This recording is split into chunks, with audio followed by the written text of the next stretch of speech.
Cell organelle, और cell organelle में हम लोगों ने माइटोकॉन्ड्रिया और क्लोरोप्लास्ट पर डिस्कस कर लिया था। आज जो हमारा सेल ऑर्गेनेल है, नेक्स्ट जो हमारा सेल ऑर्गेनेल है वो है एंडोप्लाज्मिक रेटिकुलम। तो आज हम लोग बच्चों बात करेंगे एंडोप्लाज्मिक रेटिकुलम पर, ठीक है। So without any delay let's start. आज हम लोग देखने वाले हैं एंडोप्लाज्मिक रेटिकुलम क्या होता है, ये किस तरह का सेल ऑर्गेनेल है, इसका स्ट्रक्चर कैसा होता है, इसका फंक्शन क्या होता है और ये कहाँ कहाँ पाया जाता है, ठीक है। सो स्टार्ट करते हैं। सबसे पहले हम बात करेंगे इसकी प्रेजेंस की, ठीक है। तो अगर हम इसके प्रेजेंस की बात करें बच्चों, तो ये जो हमारा सेल ऑर्गेनेल है ये एनिमल सेल और प्लांट सेल दोनों में पाया जाता है, ठीक है। जैसे माइटोकॉन्ड्रिया जो था वो भी प्लांट सेल और एनिमल सेल दोनों में पाया जा रहा था, बट प्लास्टिड्स जो था वो सिर्फ प्लांट सेल में पाया जा रहा था, एनिमल सेल में नहीं था। लेकिन यहाँ पर जो आज हम लोग डिस्कस करेंगे एंडोप्लाज्मिक रेटिकुलम, तो एंडोप्लाज्मिक रेटिकुलम जो है वो प्रेजेंट होता है प्लांट और एनिमल सेल दोनों में। तो यहाँ पर हम लिख लेते हैं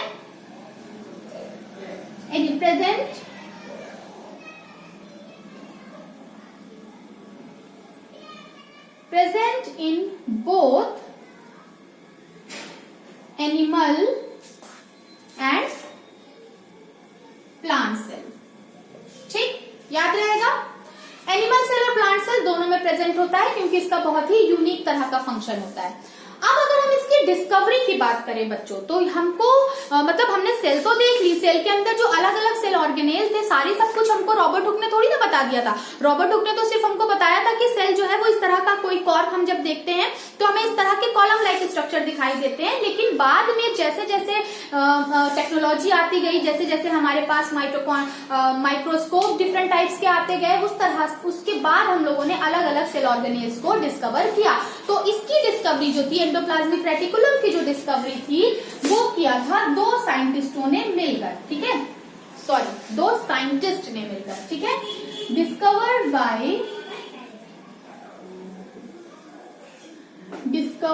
बाय पोर्टर एंड थॉमसन, ठीक है बच्चों। पोर्टर और थॉमसन नाम के साइंटिस्ट ने, ये दोनों को साइंटिस्ट, मतलब ये आपस में, मतलब दोनों जो है साथ में इन लोगों ने क्या किया था, एंडोप्लाज्मिक रेटिकुलम की डिस्कवरी की थी, इसलिए दोनों का नाम हम लेते हैं। कब की थी, कभी कभी पूछ लेता है वन वर्ड में, 1945 में, ठीक है। बस पढ़ लीजिए, ठीक है। तो डिस्कवरी किसने की थी, पोर्टर एंड थॉमसन ने। प्रेजेंट कहाँ होता है, एनिमल सेल और प्लांट सेल दोनों में प्रेजेंट होता है, ठीक है। अब अगर हम इसकी पोजीशन की बात करें बच्चों की, सेल के अंदर कहां पर होता है, जैसे कि हमने देखा था कि न्यूक्लियस जो था वो सेंटर में था, है ना। माइटोकॉन्ड्रिया तो मतलब कहीं पर भी पाया जा सकता है, एक से ज्यादा हो सकते हैं। तो उसी तरह जो एंडोप्लाज्मिक रेटिकुलम है ये भी सेल में एक से ज्यादा हो सकते हैं, लेकिन इनकी पोजीशन बड़ी यूनिक होती है। अगर मैं एक सेल बनाऊं, मान लीजिए ये हमारी एक सेल है, सेल के अंदर मेन पार्ट क्या है, न्यूक्लियस है, ठीक है। तो इसका जो एक सिरा होता है वो न्यूक्लियर मेम्ब्रेन से लगा होता है और दूसरा सिरा जो होता है वो प्लाज्मा मेम्ब्रेन से या सेल मेम्ब्रेन से क्या होता है, जुड़ा होता है। तो इसकी जो पोजीशन है ना वो बड़ी डिफरेंट है, तो इसको आपको ध्यान रखना पड़ेगा कि इसकी जो पोजीशन है वो सेल एक, मतलब ये देखिए एंडोप्लाज्मिक रेटिकुलम क्या है पता है, एक ट्यूब लाइक स्ट्रक्चर, उसका स्ट्रक्चर अभी हम यहाँ पर डिस्कस करेंगे। तो अगर हम इसकी पोजीशन की बात करें तो ये एक ट्यूब लाइक स्ट्रक्चर है, बहुत बड़ी सी ट्यूब है जो कि जगह जगह से क्या हो गई है, ऐसे फैल गई है। तो इस ट्यूब का जो एक सिरा है वो न्यूक्लियर मेम्ब्रेन से कनेक्टेड है, देख सकते हैं आप, ये मैंने न्यूक्लियस बनाया है, ये सेल बनाया है ऐसे ही रफ तरह से। तो एक सिरा जो है वो न्यूक्लियर मेम्ब्रेन से कनेक्टेड है और दूसरा सिरा जो है वो किससे कनेक्टेड है, सेल मेम्ब्रेन से कनेक्टेड है, ठीक है। तो इसमें आप देख सकते हैं कि ये इसमें दूसरी तरफ भी हो सकती है, ठीक है। तो एक सेल के अंदर एक से ज्यादा एंडोप्लाज्मिक रेटिकुलम भी पाई जा सकती है, ठीक है। अब बात आती है इसके स्ट्रक्चर की, ठीक है। तो अगर हम बात करें इसके स्ट्रक्चर की, तो स्ट्रक्चर यहाँ पर मैंने पहले से ही ड्रॉ कर रखा है, बहुत सुंदर नहीं है, लेकिन हाँ इंट्रोडक्शन के लिए और समझने के लिए यहाँ पर काम चल जाएगा, ठीक है। तो बेसिकली अगर मैं इसके स्ट्रक्चर की बात करूं तो तीन तरह से हमको एंडोप्लाज्मिक रेटिकुलम देखने को मिलता है। किसी भी सेल के अंदर हमें तीन तरह की नहीं कहेंगे, मतलब तीन पैटर्न में हमको एंडोप्लाज्मिक रेटिकुलम देखने को मिलता है। अभी मैंने आपको बताया कि एंडोप्लाज्मिक रेटिकुलम क्या है, एक ट्यूब लाइक स्ट्रक्चर है जो जगह जगह से क्या हो गई है, बस ऐसे फैल गई है। एक ट्यूब है और वो ट्यूब इतनी फ्लेक्सिबल है कि हमने जगह जगह से उसको क्या कर दिया है, ऐसे फैला लिया है, ठीक है, स्ट्रेच कर लिया है।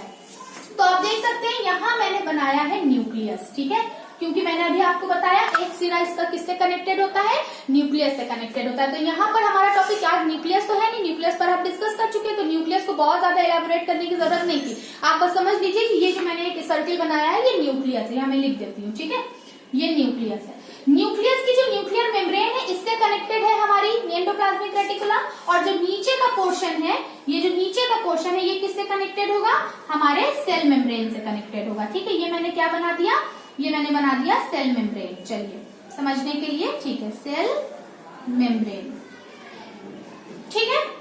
तो इसकी पोजीशन समझ में आ गई,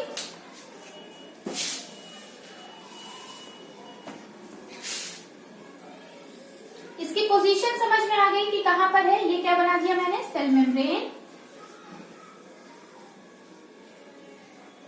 ठीक।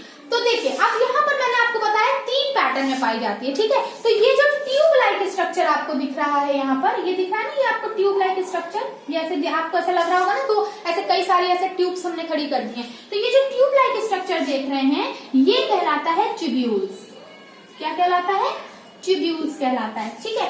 फिर कुछ एंडोप्लाज्मिक रेटिकुलम जो होती हैं वो ऐसे अपने आप को स्ट्रेच कर लेती हैं, ठीक है, स्ट्रेच कर लेती हैं, यानी आप ऐसे समझिए कि जैसे ये हमारे पास एक बैग था, सैक लाइक स्ट्रक्चर था, बैग था, उस बैग को भी, बैग बहुत फ्लेक्सिबल है, मैंने इसको ऐसे क्या कर दिया, फोर्स लगा के स्ट्रेच कर दिया, तो ये कुछ इस तरह से हो जाएगा, फैल जाएगा। तो ये जो आप स्ट्रक्चर देख रहे हैं, ये बैग, ये जो ट्यूब्यूल्स थी ये ऐसे स्ट्रेच हो गई हैं, तो ये स्ट्रेच होने के बाद इन्होंने कुछ इस तरह का स्ट्रक्चर बना लिया है, और इस तरह के स्ट्रक्चर को हम कहेंगे सिस्टर्नी, क्या कहेंगे, क्या बोलेंगे बच्चों, सॉरी, इस स्ट्रक्चर को हम बोलेंगे वेसिकल्स, ठीक है। ये जो आप स्ट्रेच करके देख रहे हैं यहाँ पर, इसको, ये जो स्ट्रेच पोर्शन आप देख रहे हैं इसे हम बोलेंगे वेसिकल्स, ठीक। और ये जो फोल्डिंग्स आपको दिख रही है ना, ये अब ये क्या हो गए, ये इस ऐसे फोल्ड्स हैं, ये ऐसे क्या हो रहे हैं, ऐसे ऐसे ऐसे, ये क्या है, अल्टरनेट क्या है, ये फोल्ड्स हो गए हैं। तो ये जो ट्यूब्स हैं, ये जो फोल्डिंग्स हो गई हैं, इन फोल्डिंग्स को हम क्या बोलेंगे, सिस्टर्नी बोलेंगे, ठीक है। क्या बोलेंगे बच्चों, सिस्टर्नी बोलेंगे। तो देखा आपने 3 तरह का पैटर्न हमको दिखाई दिया है, ये सारी ही एंडोप्लाज्मिक रेटिकुलम है, बस ये क्या है, अलग अलग शेप्स की हो गई है, कुछ ने ट्यूब लाइक स्ट्रक्चर बना लिया, ट्यूब्यूल्स बोल दिया, कुछ बैग लाइक थे ऐसे स्ट्रेच हो गए, उनको हमने वेसिकल्स बोल दिया, ठीक है ना। और ये क्या हो गए हैं, आपस में इस तरह से ऐसे फोल्ड होकर क्या है, पैटर्न में अरेंज है, तो इस फोल्ड टाइप पैटर्न को हमने क्या बोल दिया, सिस्टर्नी बोल दिया। बीच बीच में आपको ऐसे गैप दिखाई दे रहा होगा, बीच बीच में आपको गैप दिखाई दे रहा होगा, इसको हम बोलेंगे ल्यूमेन, जगह है तो ल्यूमेन बोल दिया, खाली जगह है ल्यूमेन, लेकिन ये खाली नहीं है, इसके अंदर लिक्विड फिल है, ठीक है। तो इसके अंदर क्या फिल होता है, एक लिक्विड फिल होता है, ठीक है। अब अगर हम इसके मेम्ब्रेन की बात करें बच्चों, तो इसके भी दो मेम्ब्रेन होते हैं, जैसे कि माइटोकॉन्ड्रिया और क्लोरोप्लास्ट क्या था, डबल मेम्ब्रेनस था, उसी तरह एंडोप्लाज्मिक रेटिकुलम भी क्या होती है, डबल मेम्ब्रेनस होती है, ठीक है। तो आप यहाँ पर लिख सकते हैं कि ये क्या है, डबल लिखने की जरूरत नहीं है, ठीक है, क्योंकि यहाँ पर मैं ऐसे बना नहीं रही हूँ, तो आप बस इसको समझ लीजिए कि ये क्या है, एक डबल मेम्ब्रेनस स्ट्रक्चर है। अभी तक हम लोगों ने जितने सेल ऑर्गेनेल पढ़े सारे डबल मेम्ब्रेनस थे, माइटोकॉन्ड्रिया भी डबल मेम्ब्रेनस था, क्लोरोप्लास्ट भी डबल मेम्ब्रेनस था, और एंडोप्लाज्मिक रेटिकुलम भी क्या है, डबल मेम्ब्रेनस स्ट्रक्चर है, ठीक है।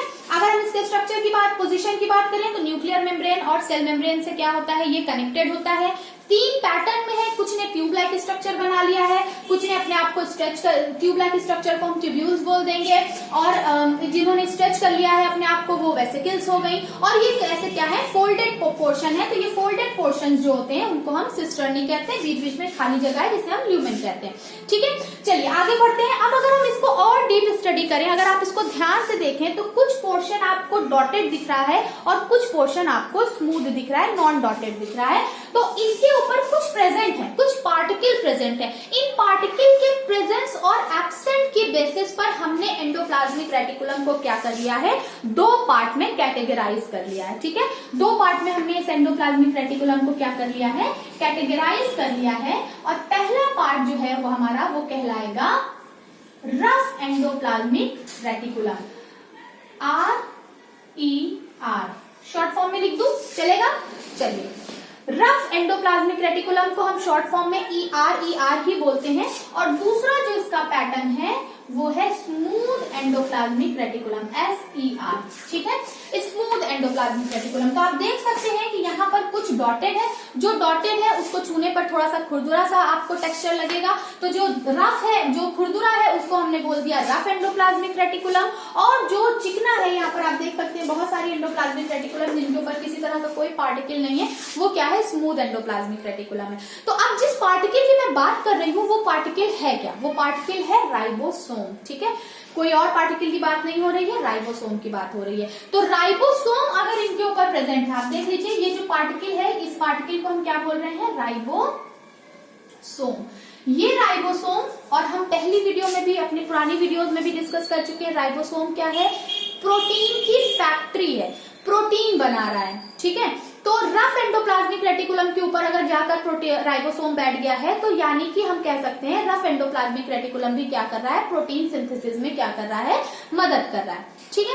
तो ये तो हो गया स्ट्रक्चर, ठीक है। चलिए स्ट्रक्चर को एक बार देख लेते हैं। स्ट्रक्चर में आपने देखा कि इसके 3 तरह के टाइप हो गए, पैटर्न आपने देख लिया।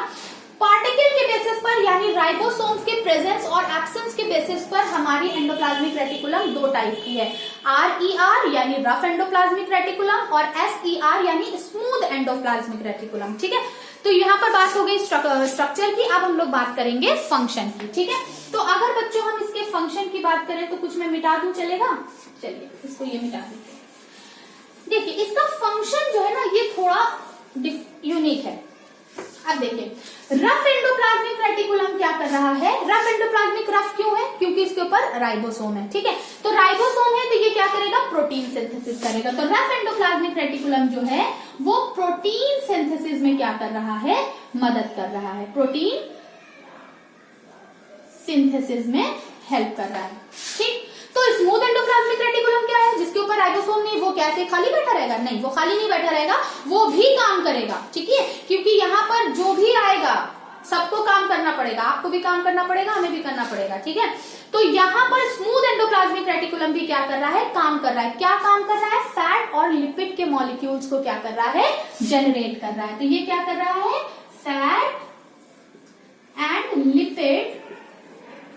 फैट एंड लिपिड क्या कर रहा है, सिंथेसाइज कर रहा है।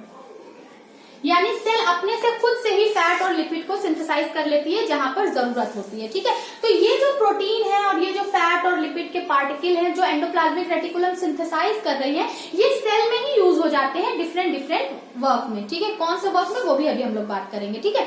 तो ये फैट, प्रोटीन और लिपिड जो है ये क्या करते हैं, एक तरह के एंजाइम की तरह वर्क करते हैं। जब सेल में जरूरत पड़ती है तो ये एक एंजाइम की तरह वर्क करते हैं, ठीक है। तो बेसिकली हमने इसके 2 काम देख लिए। जो रफ एंडोप्लाज्मिक रेटिकुलम है वो क्या कर रहा है, प्रोटीन सिंथेसिस में मदद कर रहा है, और जो स्मूथ एंडोप्लाज्मिक रेटिकुलम है वो फैट और लिपिड के पार्टिकल्स को जनरेट कर रहा है, ठीक है।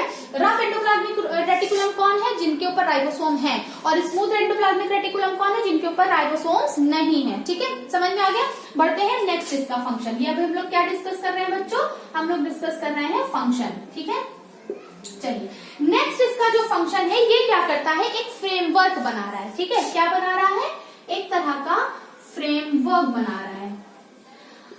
अगर आप देखें, मान लीजिए ये पूरी सेल है, ये सेल मेम्ब्रेन थी, मान लीजिए ये पूरी सेल है, तो सेल के अंदर हम देख रहे हैं एक फ्रेमवर्क बन के तैयार हो रहा है। अगर हम अपनी बॉडी की बात करें, आप सपोज करिए कि आपके अपनी बॉडी का, हमारी बॉडी का फ्रेमवर्क क्या है, ठीक है। हमारी बॉडी का फ्रेमवर्क क्या है, हमारा स्केलेटन, यस, हमारा स्केलेटन क्या है, हमारा फ्रेमवर्क है। उसी के ऊपर तो हम सब क्या है, टिके हुए हैं। हमारा जो मसल्स है वो मसल्स कहाँ टिकी हुई हैं, हमारे स्केलेटन पर, हमारी बोन्स पर। हमारी बोन का एक पूरा फ्रेमवर्क है जिसके ऊपर हमारा स्केलेटन, हमारा पूरा शरीर क्या करता है, डिपेंड करता है। तभी तो हमको मूवमेंट मिलता है, तभी तो हम चल पाते हैं, तभी मतलब आप कह सकते हैं कि ये जो फ्रेमवर्क है ये क्या दे रहा है, ये हमें एक तरह का मैकेनिकल सपोर्ट दे रहा है। उसी तरह किसी सेल के अंदर सेल को मैकेनिकल सपोर्ट कहां से मिलेगा, तो सेल का जो फ्रेमवर्क है वो फ्रेमवर्क कौन बना रहा है। अभी हमने बताया कि आपको सेल के अंदर एक या दो से मतलब ज्यादा भी एंडोप्लाज्मिक रेटिकुलम हो सकती है। तो ये क्या कर रही है, सेल के अंदर एक फ्रेमवर्क बना रही है, ठीक है ना, एक फ्रेमवर्क बना रही है ताकि सेल को क्या मिल सके, इस फ्रेमवर्क से सेल को क्या मिल सके, मैकेनिकल सपोर्ट मिल सके, मैकेनिकल सपोर्ट मिल सके, ठीक है। आया बात समझ में बच्चों। चलिए नेक्स्ट जो इसका फंक्शन है, तो ये फ्रेमवर्क बनाएगा ताकि ताकि हमारी सेल क्या हो सके, थोड़ा स्ट्रेच हो सके, उसको एक अच्छा सा प्रॉपर सा शेप मिल सके, एक मैकेनिकल सपोर्ट मिल सके और एक स्ट्रेंथ मिल सके, ताकि सेल बढ़िया से अपनी लाइफ परफॉर्म कर सके। नेक्स्ट जो इसका काम होता है एंडोप्लाज्मिक रेटिकुलम का बच्चों, वो होता है पाथवे जनरेट करना। क्या बनाना? एक चैनल बनाना। क्या करना? Give the pathway. आप लिख सकते हैं गिव पाथवे। क्या है? अब देखिए, आप देख रहे हैं कि यहाँ से एक पूरा पैटर्न है, ठीक है। तो सेल के अंदर एक रास्ता बन जाता है। एक एंडोप्लाज्मिक रेटिकुलम क्या करता है, कुछ पर्टिकुलर सब्सटेंसेस को अपने ऊपर अलाउ करता है कि भैया तुम मेरे ऊपर से होके चले जाओ, ठीक है ना। तो इस तरह से किसी सेल के अंदर जो डिफरेंट डिफरेंट मॉलिक्यूल होते हैं, वो मॉलिक्यूल कुछ भी हो सकते हैं। वो फैट हो सकता है, कार्बोहाइड्रेट हो सकता है, कोई प्रोटीन के पार्टिकल हो सकते हैं, कोई एंजाइम्स, कोई हार्मोन्स, कुछ भी हो सकता है, कोई भी, एनीथिंग।